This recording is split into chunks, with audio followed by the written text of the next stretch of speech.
ఒక సెక్యూరిటీ మనల్నే పెట్టమన్నారు. దేని పెడుతున్నావు ఇవన్నీ? ప్లాంట్ వైబిలిటీ తేవడానికే కదా.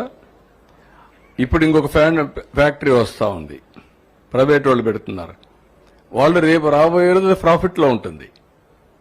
అంటే పబ్లిక్ సెక్టర్లో ఉందని బెదిరిస్తా కూర్చుంటే ఎంతో పైన ప్రతి ఒక్కరు ఇదే మరి మీరు క్వశ్చన్స్ అడుగుతా ఉంటే అన్ని ఎందుకు లాభాలు ఉన్నాయి, ఇక్కడ నష్టం ఎందుకు వస్తూ ఉంది? నేను కూడా 3 నెలలకు ఒకసారి రివ్యూ చేస్తున్నాం. మీరు కూడా గుర్తుపెట్టుకోవాలి, పని చేయాలి. పని చేయకపోతే ఎన్నిసార్లు గవర్నమెంట్ ఎక్కడి నుంచి డబ్బులు తెచ్చిస్తామండి? ఇది ట్యాక్స్ పేయర్స్ మనీ కదా. ఇది ఎఫిషియన్సీ ఉండాల్సిన పని లేదా? ఆంధ్రుల హక్కు, విశాఖ ఉక్కు. మనం పని చేయకుండా దాన్ని వైట్ ఎలిఫెంట్ మారి పెట్టుకుని కూర్చుంటారు ఇంట్లో.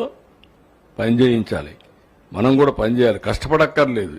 దాన్ని సిస్టమేటిక్గా రన్ చేసి ప్రొఫెషనల్గా రన్ చేస్తే అది వైబుల్ అవుతుంది ఆటోమేటిక్గా. కాబట్టి నువ్వు కూడా ఎంతో పైన ఏమి అన్సెటిల్మెంట్ ఉందంట?